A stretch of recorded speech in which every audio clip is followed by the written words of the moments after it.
Bener nggak sih kalau tren kasus COVID-19 dunia mulai menunjukkan penurunan? Benar, kondisi pandemi global terus membaik, tidak terkecuali Indonesia. Sekarang, hampir semua negara telah menerapkan restriksi minimal. Dengar-dengar, negara-negara banyak yang mengalami inflasi. Harga komoditas global masih nggak stabil. Ekonomi dunia juga melambat.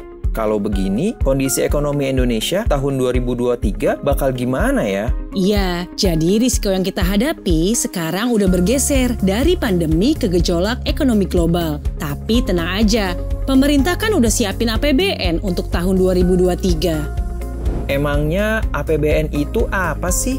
APBN merupakan salah satu alat pemerintah untuk mensejahterakan masyarakat. Dengan adanya APBN, rencana dan sasaran pembangunan selama 1 tahun dapat terlaksana dengan baik. Gampangnya, APBN merupakan uang rakyat yang dikumpulkan dan dibelanjakan oleh pemerintah. Terus, apa rencana pemerintah untuk APBN tahun 2023? Nah, di tahun 2023 mendatang, APBN memiliki tema peningkatan produktivitas untuk transformasi ekonomi yang inklusif dan berkelanjutan. Pemerintah menyusun APBN dengan memperhatikan prediksi kondisi ekonomi tahun depan atau biasanya disebut asumsi makro.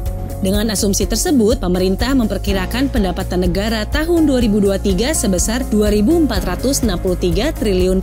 Kok bisa? Soalnya, selain perekonomian kita yang kuat di situasi saat ini, sistem perpajakan juga semakin baik. Selain itu, kombinasi dari basis penerimaan negara dan kepatuhan yang meningkat membuat kita optimis.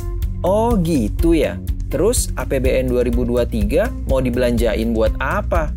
Jadi, belanja negara rencananya akan sebesar Rp3.061,2 triliun. Dibelanjainnya buat kualitas SDM, infrastruktur, reformasi birokrasi, revitalisasi industri, dan ekonomi hijau. Sehingga anggaran negara defisit sebanyak Rp598,2 triliun atau 2,84% terhadap PDB. Defisit di bawah 3% PDB ini merupakan upaya pemerintah untuk melakukan konsolidasi fiskal.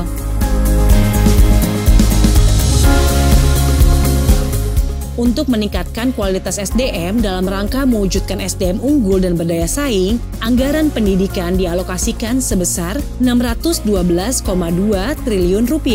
Sebagai upaya percepatan reformasi pelindungan sosial dan pengentasan kemiskinan ekstrim, anggaran perlindungan sosial dialokasikan sebesar Rp479,1 triliun. Untuk mendukung transformasi sistem kesehatan, anggaran kesehatan dialokasikan sebesar Rp179,75 triliun. Untuk percepatan pembangunan infrastruktur dalam mendukung transformasi ekonomi, anggaran infrastruktur berjumlah Rp392 triliun. Untuk mendorong peningkatan ketersediaan akses dan kualitas pangan, anggaran ketahanan pangan dialokasikan sebesar Rp95 triliun. Anggaran untuk teknologi informasi dan komunikasi untuk mengoptimalkan digitalisasi sebesar Rp28,4 triliun.